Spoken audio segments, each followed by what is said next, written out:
글로벌 위기가 닥친 것 같습니다. 이제부터 시작이고 앞으로 계속 이어질 것 같은데 이때 우리는 위기를 기회로 삼아야 되겠습니다. 자, 단군 일에 최고로 돈을 많이 벌 수 있는 기회가 왔는지도 모릅니다. 자, 그러려면 우리는 이것을 준비해야 됩니다. 무엇을 준비해야 될까요? 지금부터 끝까지 봐주세요. 안녕하세요, 여러분. 지식산업센터와 산업용 부동산 컨설턴트 지식박사입니다. 오늘은 경제 얘기 좀 하려고 합니다. 주식이 지금 끝모르게 떨어지고 있고 경제도 나락으로 떨어지고 있습니다. 한국은행은 급한 불을 끄려고 16일 기준금리를 0.5포인트 전격 인하를 했습니다.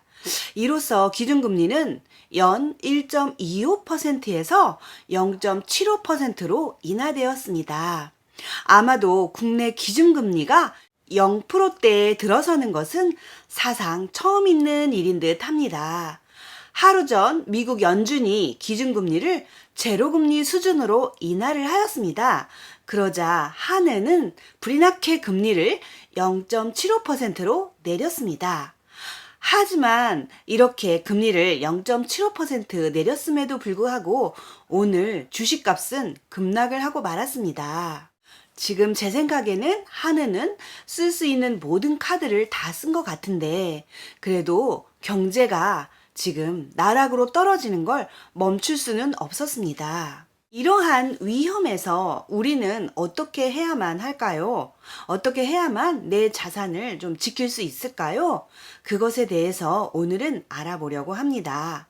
한은이 기준금리를 대폭 내렸지만 오늘 코스피는 급락하였습니다. 그런데 이렇게 주식이 내리면 더 끝도 없이 내릴 것 같아요. 하여튼 이 정도면 금리를 내린 효과가 별로 없다고 봐야 할 것 같습니다. 예전에는 이 정도 금리를 내리면 시장이 반응을 보였습니다. 그런데 이번에는 꼼짝도 하지 않았습니다. 왜 그랬을까요?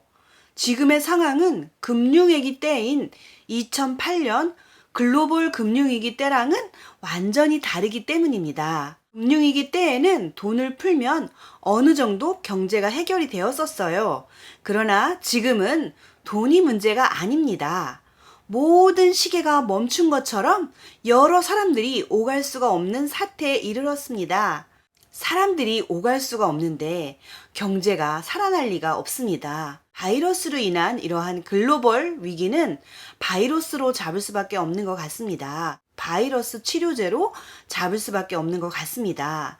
또한 바이러스로 인한 막연한 공포감은 경기를 돈으로 되돌릴 수가 없으니 돈 말고 다른 방법을 찾아야 되는데 그 방법이 우리는 바이러스를 치료하는 신약 개발밖에 없는 것 같습니다.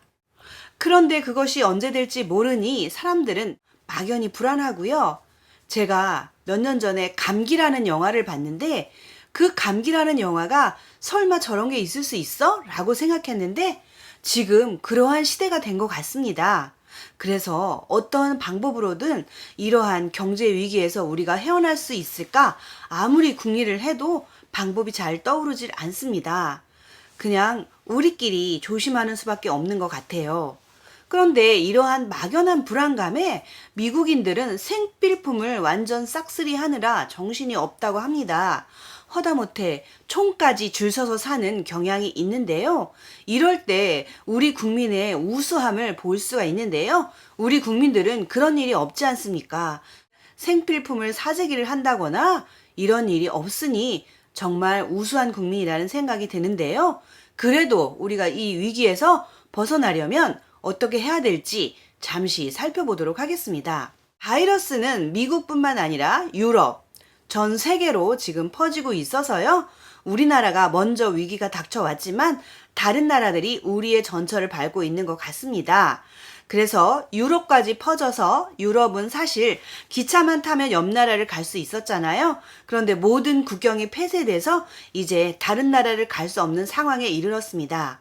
이렇게 서로 간의 국경을 폐쇄하고 왕래를 금지하고 있으니 경제가 올 스톱 됐다고 볼 수 있습니다. 그래서 모든 사회활동, 그리고 모든 소비활동, 생산활동, 모든 것이 마비가 돼서 수요와 공급은 세계적으로 위축되고 있습니다. 제가 1년 전에 2019년부터 2022년까지 우리나라에 경제 위기가 올 거라고 여러 번 말씀드렸습니다.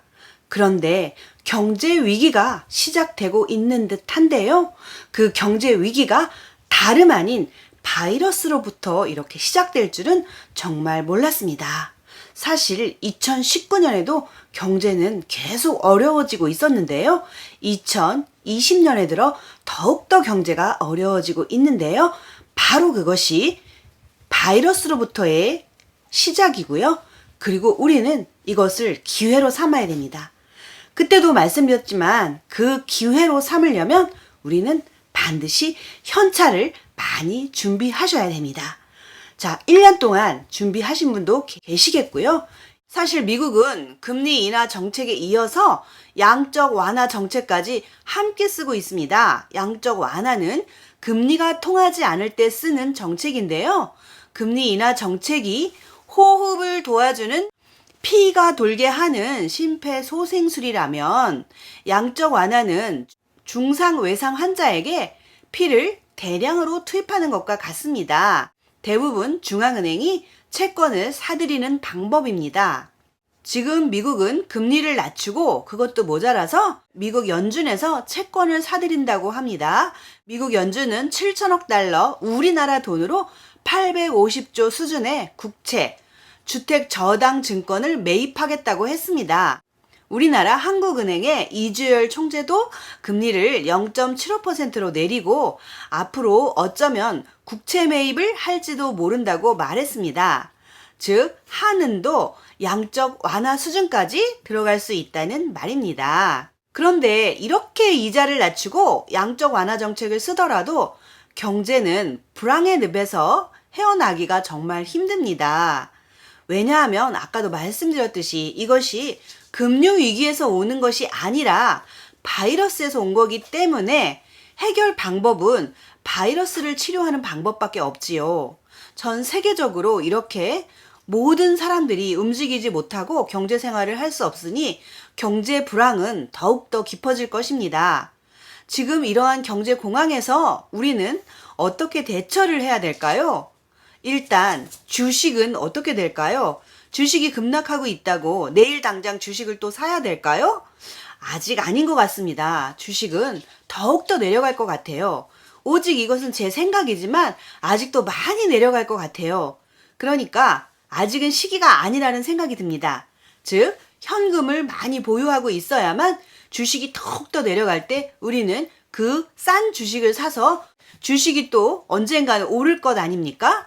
그럴 때 주식 차익을 볼 수 있을 거라고 생각이 됩니다. 그러니까 첫째도 둘째도 우리는 현금을 많이 보유하고 있어야 합니다. 그래야만 이 위기에서 여러분이 부자가 될 수 있습니다. 여러분이 돈을 벌 수 있습니다. 제가 또한 돈을 벌 수가 있지요. 그래서 저는 요 시기에는 현금을 많이 쌓아 놓으려고 합니다. 제가 며칠 전에 주식이 몇 주 있다고 했는데요. 그것도 지금 처분할까 생각 중입니다. 그래서 지금 기회를 엿볼까 생각 중이에요. 자, 주식은 지금 살 때가 아니라는 게 일단 지금 정권을 잡고 있는 여당 인사들을 보면 더욱더 잘 알 수 있습니다. 여당 인사 중 몇 명은 작년에 이미 주식이 최고점을 찍었을 때 주식을 팔았다는 소식이 있습니다. 그렇기 때문에 우리는 지금 주식을 살 때는 아니라는 생각이 듭니다. 자, 그러면 아파트나 건물 등은 어떨까요? 사실 분양가는 정해져 있기 때문에 분양가를 내리지는 않습니다. 지금 당장 집을 사거나 건물을 사거나 라는 것은 좀 참아야 된다는 생각을 합니다.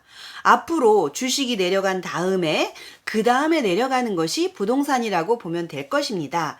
그러므로 부동산도 어느 정도 내려갈 거라고 보아집니다.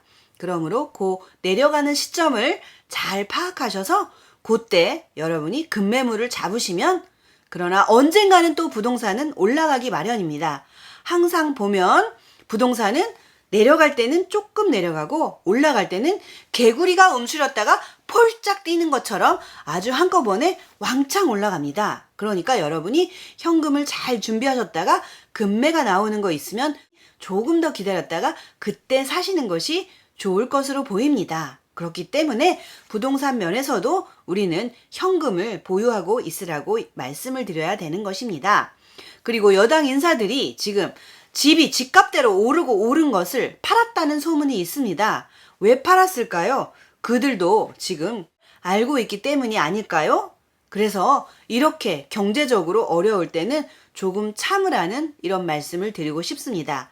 이미 오를 대로 오른 집들을 사는 것은 아직은 비추입니다. 이제 걔네들은 내려올 때가 있을 거라고 보아집니다. 그래서 우리가 지금 준비해야 될 것은 무엇인가요?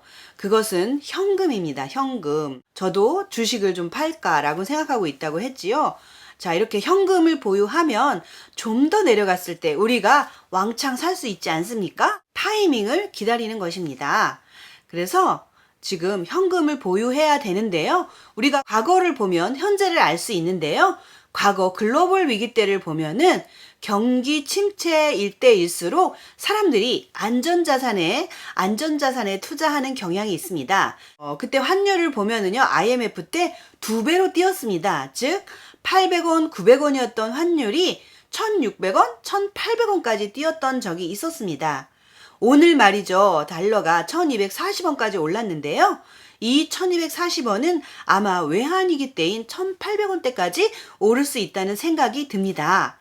그런데 이것은 오직 저만의 생각이기 때문에 여러분도 이것저것 공부를 해보셔서 정말 판단을 잘 하셔야지 제 말만 듣고 이것은 제 생각은 거의 확실하지만 또 틀릴 수도 있지 않습니까? 그러니까 자신의 자산은 자신이 지키는 거기 때문에 저의 의견은 이러니 여러 사람들의 의견을 들어보시고 여러분이 판단을 하시는 것입니다. 그래서 과거를 돌아다 보면 이렇게 환율이 굉장히 많이 오르게 돼 있어요. 왜냐하면 달러가 안전자산이기 때문입니다. 미국은 달러를 마구마구 이렇게 찍어낼 수 있잖아요. 우리는 마음대로 그렇게 할 수가 없어요. 그래서 우리가 또 수출을 많이 하는 나라이기 때문에 모든 그 대금을 다 수출하면 그 돈을 달러로 받아옵니다. 사람들이 달러를 많이 원하기 때문에 달러 값이 오르는 거예요. 그래서 여러분들이 지금 현금을 많이 갖고 있는 게 좋은데 그 중에서도 달러를 좀 많이 갖고 있는 게 앞으로 바로 바꿔서 집을 산다거나 아니면 뭘 산다거나 이렇게 하는데 좋지 않을까요? 제 생각은 그런데요. 자, 지금 우리뿐만 아니라 전 세계적으로 주식시장이 매우 불안하기 때문에 사람들은 이렇게 주식이 폭락하니까 그 주식을 빼서 안전자산인 달러로 자꾸 투자를 하고 있습니다. 그래서 달러를 계속 사들이고 있어요. 그래서 달러 값이 앞으로 계속 더 오를 것 같고 이렇게 해서 환율이 요동치고 있는 것 같습니다. 이건 아까도 말씀드렸듯이 단순히 제 생각이기 때문에 여러분도 좀 더 자신의 재산은 자신이 어떻게 불릴지 깊이 생각을 해보셔야 되는데 많은 의견을 잘 들어보시고 그리고 잘 결정을 하셔야 된다고 생각을 합니다. 자, 세계 국가 간 이동의 제한은 언제 끝날지 모릅니다. 글로벌 공급망이 뿌리채 흔들리고 있는 요즘 우리는 이동이 제한되고 그 경제적 충격은 그야말로 훨씬 크고 장기화될 수 있습니다. 이 불황에서 여러분이 살아남아야 됩니다. 살아남으려면 여러분 현금 보유를 많이 하시고 기회를 잡으십시오. 어쩌면 이 위기가 여러분한테 기회가 될 수도 있습니다. 자, 여러분 그러면 오늘은 이 경제 위기에 우리가 어떻게 대처하느냐에 관하여 잠시 살펴보았습니다. 단군 이래로 가장 돈을 많이 벌 수 있는 기회가 바로 이 위기라고 말하는 분들이 굉장히 많이 계십니다. 그리고 저도 1년 전부터 2019년부터 2022년까지 우리나라에 굉장히 침체기가 올 텐데 그때 위기가 오히려 기회가 될 수 있으니 현찰을 준비하셔라. 달러 통장 만들어라. 이런 말씀을 계속 드렸었는데요. 여러분 그때부터 준비하고 계셨다면 너무나도 다행이고요. 그렇지 않으셨다면 이제부터라도 현찰을 준비하시기 바랍니다. 자, 그러면 여러분 다음 시간에 또 만나요. 안녕히 계세요.